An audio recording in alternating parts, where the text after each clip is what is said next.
ಕೋಟಿ ಖರ್ಚು ಮಾಡಿ ಯಾರಾದರೂ ಮದುವೆ ಮಾಡ್ತಾರ? ಇದು ಮದುವೆನೂ ಅಲ್ಲ, ಪ್ರೀ ವೆಡ್ಡಿಂಗ್. ಸೊ ಇದನ್ನು ಕೇಳ್ತಾ ಇದ್ದಂಗೆ ಸ್ವಲ್ಪ ನನಗೂ ಅಯ್ಯೋ ಅನ್ನಿಸ್ತಾ ಇತ್ತು.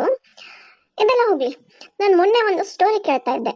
ಏನಪ್ಪ ಅಂತ ಅಂದರೆ, ಒಂದು ದಿವಸ ಏರೋಪ್ಲೇನಲ್ಲಿ ಒಬ್ಬ ಅಮೇರಿಕನ್ನು ಮತ್ತು ಒಬ್ಬ ಜಾಪನೀಸು ಮತ್ತು ಇಂಡಿಯನ್ನು ಟ್ರಾವೆಲ್ ಮಾಡ್ತಾ ಇರ್ತಾರೆ. ಆ ಮೂವರು ಒಬ್ಬರ ಬಗ್ಗೆ ಒಬ್ಬರು ದೊಡ್ಡದಾಗಿ ಕೊಚ್ಕೊಂತ ಹೇಳ್ತಾ ಇರ್ತಾರೆ. ಸೊ ಅಮೇರಿಕನ್ ಏನಂತ ಹೇಳ್ತಾನೆ, ನಾನು ಸುಮ್ಮನೆ ಮೊನ್ನೆ ಮನೇಲಿ ಖಾಲಿ ಕೂತಿದ್ದೆ ಅಂದ್ಬಿಟ್ಟು ಒಂದು ಆಫೀಸ್ ಕಟ್ಟಿಸಿದೆ ಅಂತ ಹೇಳ್ತಾನೆ. ಆಮೇಲೆ ಇವನು ಜಾಪನೀಸ್ ಅವ್ನು ಬಂದ್ಬಿಟ್ಟು ಏನು ಹೇಳ್ತಾನೆ, ನನಗೂ ಹಾಗೆ ಸ್ವಲ್ಪ ಬೇಜಾರಾಗ್ತಿತ್ತು, ಬೋರಿಂಗ್ ಆಗ್ತಿತ್ತು ಅಂತ ಒಂದು 4 ಕಾರ್ ಕೊಂಡ್ಕೊಂಡೆ ಅಂತ ಹೇಳ್ತಾನೆ.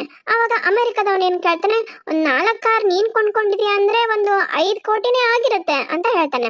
ಸೊ ಇವರಿಬ್ಬರನ್ನು ನೋಡಿ ಮೂರನೇದವನು ಇಂಡಿಯನ್ ಏನು ಹೇಳ್ತಾನೆ ಅಂದರೆ, ನನ್ನ ಮನೇಲಿ ಒಂದು ಫಂಕ್ಷನ್ ಇದೆ, 1,000 ಕೋಟಿ ಖರ್ಚು ಮಾಡಿಬಿಟ್ಟು ಒಂದು ಫಂಕ್ಷನ್ ಮಾಡ್ತಾ ಇದ್ದೀನಿ ಅಂತ ಅವರಿಬ್ಬರನ್ನು ಇನ್ವೈಟ್ ಮಾಡಿಬಿಟ್ಟು ಫ್ಲೈಟ್ನ ಇಳಿದು ಹೋಗ್ಬಿಡ್ತಾನೆ. ಸೊ ಅವರಿಬ್ಬರು ಅವನ್ನ ಈ ಸ್ಟೋರಿನ ಕೇಳಿ, ಅಂದರೆ ಇವನು ಹೇಳಿದ ಮಾತನ್ನ ಕೇಳಿ ಶಾಕ್ ಆಗ್ತಾರೆ. ಏನು 1,000 ಕೋಟಿ ಖರ್ಚು ಮಾಡಿಬಿಟ್ಟು ಬರೀ ಒಂದು ಫಂಕ್ಷನ್ ಮಾಡ್ತಾ ಇರೋದಾ, ಅದು ಪ್ರೀ ವೆಡ್ಡಿಂಗಾ ಅಂತ ಹೇಳಿ ಅವರಿಬ್ರು ಶಾಕ್ ಆಗ್ತಾರೆ. ಅದಕ್ಕೆ ಇಷ್ಟೊಂದೆಲ್ಲ ದುಡ್ಡು ಖರ್ಚು ಮಾಡಿ ಪ್ರೀ ವೆಡ್ಡಿಂಗ್ ಮಾಡ್ತಾರೆ ಅಂತ ಅಂದರೆ ಅದಕ್ಕೆ ಹೆಸರೇ ಯಾರಿರ್ಬೋದು? ಮುಖೇಶ್ ಅಂಬಾನಿ.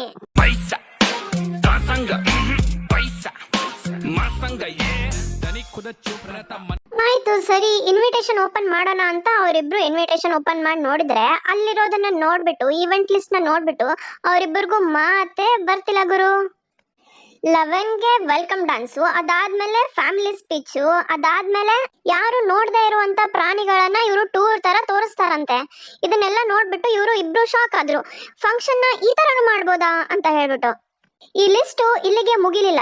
ಇದಾದ್ಮೇಲೆ ಇಂಡಿಯಾಲಿರೋ ಟಾಪ್ ಮೋಸ್ಟ್ ಆಕ್ಟರ್ಸ್ ಅಂಡ್ ಆಕ್ಟ್ರೆಸಸ್ನ ಶೋಗೆ ಕರೆದಿದ್ದಾರೆ. ಡ್ಯಾನ್ಸ್ ಶೋ, ಅವ್ರದ್ದು ಡ್ಯಾನ್ಸ್ ಶೋ ಇದೆ ಅಂತೆ.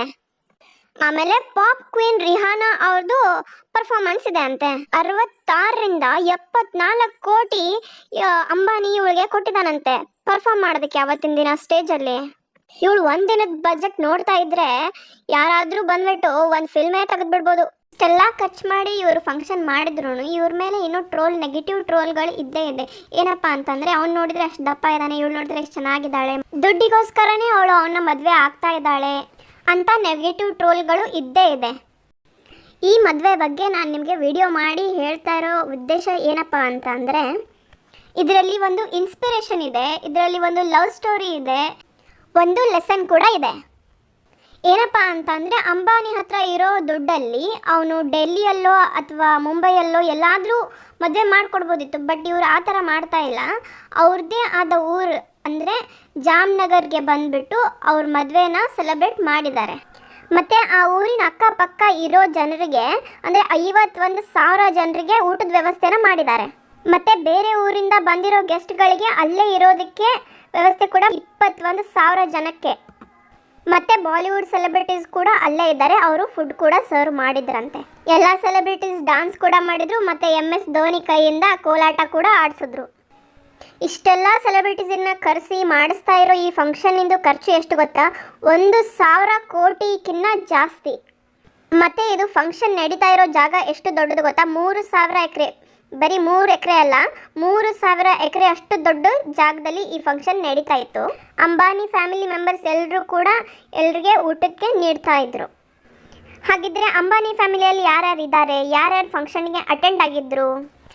1955 ಬೀರುಬಾಯಿ ಅಂಬಾನಿಗೆ ಮದುವೆ ಆಯಿತು. ಅವ್ರಿಗೆ 4 ಮಕ್ಕಳು ಕೂಡ ಇದ್ದಾರೆ. ಯಾರಪ್ಪ ಅಂತಂದರೆ, ಮುಖೇಶ್ ಅಂಬಾನಿ, ಅನಿಲ್ ಅಂಬಾನಿ, ನೀನಾ ಅಂಬಾನಿ ಆ್ಯಂಡ್ ದೀಪ್ತಿ ಅಂಬಾನಿ ಅಂತ 4 ಜನ ಮಕ್ಕಳಿದ್ದಾರೆ ಅವ್ರಿಗೆ. ಪ್ರಾಪರ್ಟಿ ಡಿವೈಡ್ ಆಗೋ ಟೈಮಲ್ಲಿ ಮುಖೇಶ್ ಅಂಬಾನಿಗೆ ಮತ್ತು ಅನಿಲ್ ಅಂಬಾನಿಗೆ ಸ್ವಲ್ಪ ಕ್ಲಾಶಸ್ ಆಗಿ ಅವರಿಬ್ಬರ ಮಧ್ಯೆ ಜಗಳ ಆಗಿ ರಿಲಯನ್ಸ್ ಕಂಪ್ನಿನ ಮುಖೇಶ್ ಅಂಬಾನಿ ಅವ್ರಿಗೆ ಕೊಟ್ಟರು. ಮುಖೇಶ್ ಅಂಬಾನಿ ಅದನ್ನು ನಡೆಸ್ಕೊಂಡು ಬರ್ತಾ ಇದ್ದರು. ನೆಕ್ಸ್ಟು ಮುಖೇಶ್ ಅಂಬಾನಿಗೆ 3 ಜನ ಮಕ್ಕಳು. 3 ಜನ ಮಕ್ಕಳಲ್ಲಿ ಒಂದನೇ ಮಗನು ಆಕಾಶ್, ಇಶಾ ಆ್ಯಂಡ್ ಅನಂತ್ ಅಂತ 3 ಜನ ಮಕ್ಕಳು ಅಂಬಾನಿಗೆ ಇದ್ದಾರೆ. ಆಕಾಶ್ ಅಂಬಾನಿ ಮತ್ತು ನಿಶಾ ಅಂಬಾನಿಗೆ ಆಲ್ರೆಡಿ ಮದುವೆ ಆಗಿದೆ. ಇವಾಗ ಆಗ್ತಾ ಇರೋದು ಅನಂತ್ ಮದುವೆ. ಬಟ್ ಅನಂತ್ ಅಂಬಾನಿನ ಯಾಕಷ್ಟು ಸಿಕ್ಕಾಪಟ್ಟೆ ಟ್ರೋಲ್ ಮಾಡಿದ್ರು ಅಂತ ನಾನು ನಿಮಗೆ ಹೇಳ್ತೀನಿ ಇವಾಗ. ಈ ಟ್ರೋಲಿಂಗ್ ಏನೋ ಇವಾಗ ಸ್ಟಾರ್ಟ್ ಆಗಿರೋದಲ್ಲ, 10 ವರ್ಷದ ಹಿಂದೆನೇ ಸ್ಟಾರ್ಟ್ ಆಗಿದ್ದು. ಯಾವಾಗಂದರೆ IPL ಯಾವಾಗ ಸ್ಟಾರ್ಟ್ ಆಯ್ತಲ್ಲ ಆವಾಗಲೇ ಸ್ಟಾರ್ಟ್ ಆಗಿರೋದು. ಯಾಕಂದರೆ ಇವರು ಮುಂಬೈ ಇಂಡಿಯನ್ಸ್ ಟೀಮ್ಗೆ ಬ್ರ್ಯಾಂಡ್ ಅಂಬಾಸಡರ್ ಇದ್ರು ಅಂತ ಹೇಳ್ಬಿಟ್ಟು ಅವರಲ್ಲಿ ಕ್ರಿಕೆಟ್ ಮ್ಯಾಚ್ ಆಡೋದಕ್ಕೆ ಬಂದಾಗ ಇವರು ಅಲ್ಲಿ ಅವ್ರಿಗೆ ಸಪೋರ್ಟರ್ಸ್ ಆಗಿ ನಿಂತಾಗ ಇವ್ರನ್ನ ನೋಡಿ ಅವ್ರನ್ನ ಟ್ರೋಲ್ ಮಾಡೋಕ್ಕೆ ಸ್ಟಾರ್ಟ್ ಮಾಡಿದ್ದು. ಇಷ್ಟೆಲ್ಲ ಟ್ರೋಲ್ ಆದಮೇಲೆ ಅನಂತ್ ಅಂಬಾನಿ ಎಲ್ಲೂ ಕಾಣಿಸ್ಕೊಳ್ಳೇ ಇಲ್ಲ. ಅದಾದಮೇಲೆ ಯಾವ ಫಂಕ್ಷನ್ಗೂ ಅಟೆಂಡ್ ಆಗೇ ಇಲ್ಲ. ಮತ್ತು ನೆಕ್ಸ್ಟು ಡಿಸೆಂಬರಲ್ಲಿ 2017 ರಿಲಯನ್ಸ್ ಅವ್ರದ್ದು 40th ಆ್ಯನಿವರ್ಸರಿ ಸೆಲೆಬ್ರೇಟ್ ಮಾಡ್ತಾಯಿದ್ರು. ಆವಾಗ ಆ ಫಂಕ್ಷನ್ಗೆ ಇವರು ಯಾರು ಅನಂತ್ ಅಂಬಾನಿ ಅವರು ಎಂಟ್ರಿ ಕೊಟ್ಟರು. ಆವಾಗ ಇವರನ್ನು ನೋಡಿ ಎಲ್ಲರೂ ತುಂಬ ಶಾಕ್ ಆಗಿಬಿಟ್ರು. ಬಿಕಾಸ್ ಮುಂಚೆ ಇದ್ದಿದ್ದ ಅನಂತ್ ಅಂಬಾನಿಗೂ ಇವಾಗಿರೋ ಅನಂತ್ ಅಂಬಾನಿಗೂ ತುಂಬಾ ಡಿಫ್ರೆನ್ಸ್ ಇತ್ತು. ಮುಂಚೆ ತುಂಬಾ ದಪ್ಪ ಇದ್ದರು. ಅವರು ಏನನ್ನು ವರ್ಕೌಟ್ ಮಾಡಿ ಆಮೇಲೆ ಸ್ವಲ್ಪ ಟ್ರೀಟ್ಮೆಂಟ್ ಎಲ್ಲ ತೊಗೊಂಡು ಬಂದಿರೋ ಅನಂತ್ ಅಂಬಾನಿ ಅಂದರೆ ಇವರು ಇವಾಗ ಕಾಣಿಸ್ತಾ ಇದ್ದಾರಲ್ಲ ಇವರು. ಅದಾದಮೇಲೆ ಅವರು ಯಾವ ಫಂಕ್ಷನ್ನು ಅಟೆಂಡ್ ಮಾಡಲೇ ಇಲ್ಲ. ಯಾಕಂದರೆ ಅವರು ಸಣ್ಣ ಆದಮೇಲೆ ಕೂಡ ಅವರನ್ನು ಟ್ರೋಲ್ ಮಾಡ್ತಾಯಿದ್ರು. ಯಾಕಂದರೆ ಅವರು ಆ ಫಂಕ್ಷನಲ್ಲಿ ಕೊಟ್ಟಿರೋ ಎಕ್ಸ್ಪ್ರೆಷನ್ಸನ್ನ ಎಲ್ಲ ನೋಡಿಬಿಟ್ಟು ಅವ್ರನ್ನ ಟ್ರೋಲ್ ಇನ್ನೂ ಮಾಡ್ತಾಯಿದ್ರು. ಆಮೇಲೆ ನೆಕ್ಸ್ಟ್ ಬಂದಿರೋದು ಅವ್ರ ಅಣ್ಣನ ಮದುವೆ.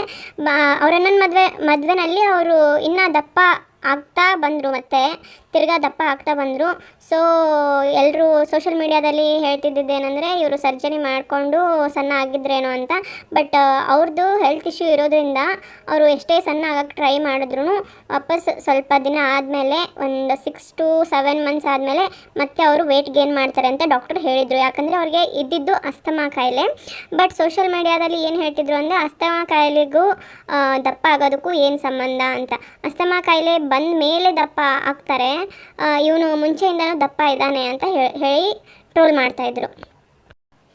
ಆಸ್ತಮಾ ಬರೋದಕ್ಕೆ ತುಂಬಾ ರೀಸನ್ಸ್ ಇದ್ದಾವೆ. ಅದರಲ್ಲಿ ಮೊದಲನೇದೇನಪ್ಪ ಅಂದರೆ ಫ್ಯಾಮಿಲಿ ಹಿಸ್ಟ್ರಿ. ಫ್ಯಾಮಿಲಿದಲ್ಲಿ ಅಪ್ಪ ಅಮ್ಮ ಯಾರಿಗಾದರೂ ಇದ್ದರೆ ಅದು ಕಂಟಿನ್ಯೂ ಆಗುತ್ತೆ, ಮಕ್ಕಳಿಗೆ ಕೂಡ ಬರುತ್ತೆ ಅಂತ ಒಂದನೇದು. ಅದಾದಮೇಲೆ ಎರಡನೇದು ಬಂದುಬಿಟ್ಟು ಅಲರ್ಜೀಸ್, ಅಂದರೆ ಯಾವುದಾದ್ರೂ ಧೂಳು ಡಸ್ಟಿಗೆಲ್ಲ ಹೋದರೆ ಅದು ಬರುತ್ತೆ. ಆಮೇಲೆ third one viral respiratory infections, ಅಂದರೆ ನಾವು ಉಸಿರಾಟ ಆಡುವಾಗ ಇನ್ಫೆಕ್ಷನ್ ಏನಾದರೂ ಆದರೆ ಆವಾಗ ಬರುತ್ತೆ.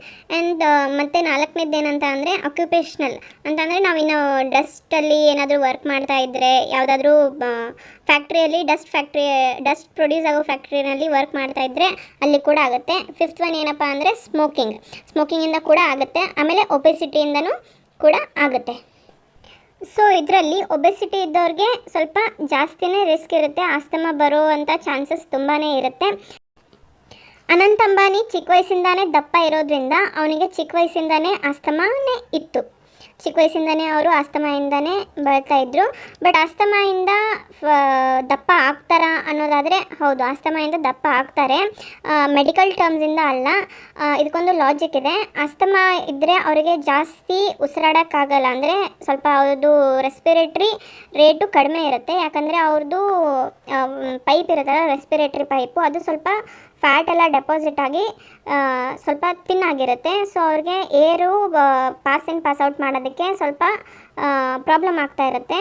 ಸೊ ಅವರು ಜಾಸ್ತಿ ಹೊತ್ತು ನಡೆದರೆ ಅಥವಾ ಏನಾದರೂ ಜಾಸ್ತಿ ಆ್ಯಕ್ಟಿವಿಟೀಸ್ ಮಾಡಿದರೆ ಅವ್ರಿಗೆ ತುಂಬಾ ಸುಸ್ತಾಗೋದು ಅಥವಾ ಉಸಿರಾಡೋಕ್ಕೆ ಸ್ವಲ್ಪ ಪ್ರಾಬ್ಲಮ್ ಆಗೋದು, ಈ ಥರ ಎಲ್ಲ ಆಗುತ್ತೆ.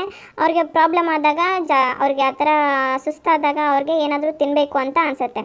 ಸೊ ಅವರು ತಿಂದು ಆಮೇಲೆ ಜಾಸ್ತಿ ಆ್ಯಕ್ಟಿವಿಟಿ ಮಾಡ್ದೇ ಒಂದೇ ಕಡೆ ಕೂತಿರೋದ್ರಿಂದ ಆಸ್ತಮಾ ಇರೋರಿಗೆ ಸ್ವಲ್ಪ ಏನಾಗುತ್ತೆ ಅಂದರೆ ಫ್ಯಾಟ್ ಡೆಪಾಸಿಟ್ ಆಗ್ತಾ ಹೋಗುತ್ತೆ. ಸೊ ಅವರು ಎಕ್ಸಸೈಸನ್ನು ಕರೆಕ್ಟಾಗಿ ಮಾಡ್ತಾ ಇರಲ್ಲ, ಬ್ಲಡ್ ಫ್ಲೋ ಆಮೇಲೆ ಅದೆಲ್ಲ ಏನೂ ಕರೆಕ್ಟಾಗಿ ಆಗ್ತಾ ಇರಲ್ಲ. ಸೊ ಫ್ಯಾಟ್ ಕೂಡ ಡೆವಲಪ್ ಆಗ್ತಾನೆ ಹೋಗುತ್ತೆ. ಇದು ಒಂದು ರೀಸನ್ನು. ಆ್ಯಂಡ್ ಇನ್ನೊಂದೇನಪ್ಪ ಅಂದರೆ ಅವನಿಗೆ ಸಣ್ಣ ಆಗೋ ಅವಶ್ಯಕತೆಯೂ ಇಲ್ಲ, ಯಾಕಂದರೆ ಅವನು ಅಂಬಾನಿ ಮಗ ಅಂತ. ಇನ್ನು ಲವ್ ವಿಷಯಕ್ಕೆ ಬಂದರೆ ಆಲ್ರೆಡಿ ರಾಧಿಕಾ ಅವರು ಅನಂತನ ಒಪ್ಕೊಂಡಾಗಿದೆ, ಅವರಿಬ್ರಿಗೂ ಮದುವೆ ಕೂಡ ಫಿಕ್ಸ್ ಆಗಿದೆ. ಇನ್ನು ರಾಧಿಕಾ ಅಂತೀರಾ, ಅವರು ಎನ್ಕೋರ್ ಹೆಲ್ತ್ ಓನರ್ ಅವರ ಮಗಳು. ಈ ಮರ್ಚೆಂಟ್ ಫ್ಯಾಮಿಲಿ ಮತ್ತು ಅಂಬಾನಿ ಫ್ಯಾಮಿಲಿ ಯಾವಾಗಲಿಂದನೂ ಫ್ರೆಂಡ್ಸು. ಇವರು ಫ್ರೆಂಡ್ಸ್ ಇದ್ದಾಗಿಂದನೇ ರಾಧಿಕಾ ಮತ್ತು ಅನಂತ್ ಅಂಬಾನಿ ಅವರು ಕೂಡ ಫ್ರೆಂಡ್ಸ್ ಆಗಿದ್ದರು. ಅವ್ರಿಗೆ ಮದುವೆ ನಿಶ್ಚಯ ಕೂಡ ಮಾಡಿದರು. ಲಾಸ್ಟ್ ಇಯರ್ ಅಂದರೆ 2023 ಜಾನ್ವರಿಯಲ್ಲೇ ಅವ್ರದ್ದು ಮದುವೆ ನಿಶ್ಚಯ ಆಗಿತ್ತು. ಮತ್ತು ಈ ವರ್ಷ ಅವ್ರದ್ದು ವೆಡ್ಡಿಂಗ್ ಮಾಡ್ತಾ ಇದ್ದಾರೆ. ಇವರಿಬ್ಬರು ಲವ್ಗೆ ಮೇನ್ ರೀಸನ್ ಏನಪ್ಪ ಅಂದರೆ ನೇಚರ್. ಇವರಿಬ್ಬರು ನೇಚರ್ ಪ್ರಿಯರು, ಅಂದರೆ ನೇಚರ್ ಲವರ್ಸ್ ಅಂತ. ಅನಂತ್ ಅಂಬಾನಿಗೆ ನೇಚರ್ ಮೇಲೆ ಎಷ್ಟು ಲವ್ ಅಂತ ಅಂದರೆ 3000 ಎಕರೆ ಕೊಂಡ್ಕೊಂಡು ಅದರಲ್ಲಿ ನೇಚರ್ಗೆ ಹತ್ತಿರವಾಗಿರುವಂಥ ಒಂದು ಬಿಲ್ಡಿಂಗ್ನ ಕಟ್ಸಿರುವಂಥದ್ದು. ಅದರಲ್ಲಿ ನೇಚರ್ಗೆ ಹಾನಿ ಮಾಡ್ದೇ, ಯಾವ ಪ್ರಾಣಿ ಪಕ್ಷಿಗಳಿಗೂ ಹಾನಿ ಮಾಡ್ದೇ ಎಲ್ಲ ಪ್ರಾಣಿ ಪಕ್ಷಿಗಳಿಗೂ ಟ್ರೀಟ್ಮೆಂಟ್ ಕೊಡ್ತಾ, ಅಂದರೆ ಇಂಜುರಿ ಏನಾದರೂ ಆಗಿದ್ದರೆ ಅದಕ್ಕೆ ಟ್ರೀಟ್ಮೆಂಟ್ ಕೊಡ್ತಾ ಅಲ್ಲೇ ಇದನ್ನು ನೇಚರ್ಗೆ ಹತ್ತಿರವಾಗಿ ನೋಡ್ಕೊತಾ ಇರುವಂಥ ಬಿಲ್ಡಿಂಗ್. ಅಂದರೆ ಅಲ್ಲಿ ಕೆಲಸಗಾರರು ಕೂಡ ಇದ್ದಾರೆ, ಈ ಪ್ರಾಣಿ ಪಕ್ಷಿಗಳನ್ನ ನೋಡ್ಕೊಳ್ಳೋದಕ್ಕೆ ಅಂತಲೇ ಕೆಲಸಗಾರರು ಕೂಡ ಇದ್ದಾರೆ. ಮತ್ತು ಪ್ರಾಣಿಗಳಿಗೆ ಅಂತಾನೇ ಅಲ್ಲೇ ಇರುವಂಥ ಪ್ರಾಣಿಗಳಿಗೆ ಹಾಸ್ಪಿಟಲ್ಸು, ಮೆಡಿಕಲ್ ಟರ್ಮ್ಸ್ ಆ್ಯಂಡ್ ಕಂಡೀಷನ್ಸಲ್ಲಿ ಏನೇನು ಬೇಕಾಗುತ್ತೋ ಪ್ರಾಣಿಗಳಿಗೆ ಎಲ್ಲನೂ ಸ್ಕ್ಯಾನು, CT ಸ್ಕ್ಯಾನು, ಎಕ್ಸ್ರೇ ಎಲ್ಲವನ್ನು ಅಲ್ಲೇ ಅರೇಂಜ್ ಮಾಡಿದ್ದಾರೆ.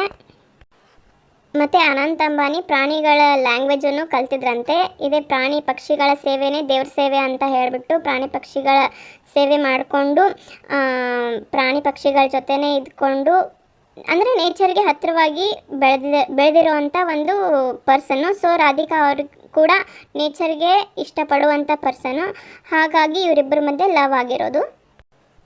ಇವಾಗ ಸದ್ಯಕ್ಕೆ ಅನಂತ್ ಅಂಬಾನಿಯವ್ರದ್ದು ನೆಟ್ವರ್ತ್ ಎಷ್ಟು ಅಂತ ಗೊತ್ತಾ ನಿಮಗೆ? ಅರೌಂಡ್ 3 lakh crores ಪ್ಲಸ್ಸಲ್ಲಿದೆ. ಹೆಂಗೂ ಜಿಯೋ ಪ್ಲ್ಯಾಟ್ಫಾರ್ಮ್ಗೆ ಡೈರೆಕ್ಟರು, ಜೊತೆಗೆ ರಿಲಯನ್ಸ್ ಗ್ರೀನ್ ಫ್ಯಾಕ್ಟ್ರಿಗೆ ಹೆಡ್ಡು. ಸೊ ಇಂಥ ಒಂದು ಒಳ್ಳೆ ಪರ್ಸನನ್ನು ಜಸ್ಟ್ ಅವರ ಫಿಸಿಕಲ್ ಅಪಿಯರೆನ್ಸನ್ನು ನೋಡಿ ಅವ್ರನ್ನ ನೆಗೆಟಿವ್ ಆಗಿ ಟ್ರೋಲ್ ಮಾಡೋದು ತಪ್ಪು ಅಂತ ನನಗನ್ಸುತ್ತೆ. ಬರೀ ಇವರಂಥ ಮನುಷ್ಯರೇ ಅಲ್ಲ, ಯಾರೇ ಆಗಿದ್ರೂ ಫಿಸಿಕಲ್ ಅಪಿಯರೆನ್ಸ್ನ ನೋಡಿ ಅವ್ರನ್ನ ಜಡ್ಜ್ ಮಾಡೋದು ತಪ್ಪು. ಬಟ್ ಇಲ್ಲಿ ಪಾಯಿಂಟ್ ಏನಪ್ಪ ಅಂತಂದರೆ, ಒಂದು ಮದುವೆಗೆ 1,000 ಕೋಟಿ ಖರ್ಚು ಮಾಡಬಹುದಾ? ಎಸ್, ಮಾಡಬಹುದು. ಬಿಕಾಸ್ ಅದು ಅಂಬಾನಿಯವ್ರ ಮದುವೆ. ಅಂಬಾನಿಯವ್ರ ಮದುವೆ ಅಂತ ಅಂದರೆ ಅವರಿಗಿರೋ ಆಸ್ತಿಯಲ್ಲಿ ಇದು 1% ಕೂಡ ಹೋಗಿರಲ್ಲ. 1,000 ಕೋಟಿ ಅಂದರೆ 1% ಕೂಡ ಹೋಗಿರಲ್ಲ. ನಮಗೆಲ್ಲ ಇದು ಸ್ವಲ್ಪ ಜಾಸ್ತಿನೇ ಅಂತ ಅನಿಸುತ್ತೆ, ಯಾಕಂದರೆ ಸ್ವಲ್ಪ ನಾವು ಲೋ ಬಜೆಟ್ ಅವರು. ಬಟ್ ನಮ್ಮ ಬಜೆಟ್ಗೂ ನೋಡಿಕೊಂಡು ನಾವು ಮಾಡಬೇಕಾದ್ರೆ ಸ್ವಲ್ಪ ಅದ್ದೂರಿಯಾಗಿಯೇ ಮಾಡ್ಕೋತೀವಿ. ಅವ್ರ ಬಜೆಟ್ಗೆ ಅದು ಕರೆಕ್ಟಾಗಿಯೇ ಇದೆ. ಫೈನಲಿ ಇವಾಗ ನಾವು ಏನು ಮಾಡಬೇಕಪ್ಪ ಅಂದರೆ ಅವ್ರಿಗೆ ವಿಶಸ್ ಹೇಳ್ತಾ, ಕಂಗ್ರ್ಯಾಚುಲೇಷನ್ಸ್ ಹೇಳ್ತಾ ಚೆನ್ನಾಗಿರಿ ಅಂತ ಹಾರೈಸಬೇಕು ಅಷ್ಟೇ.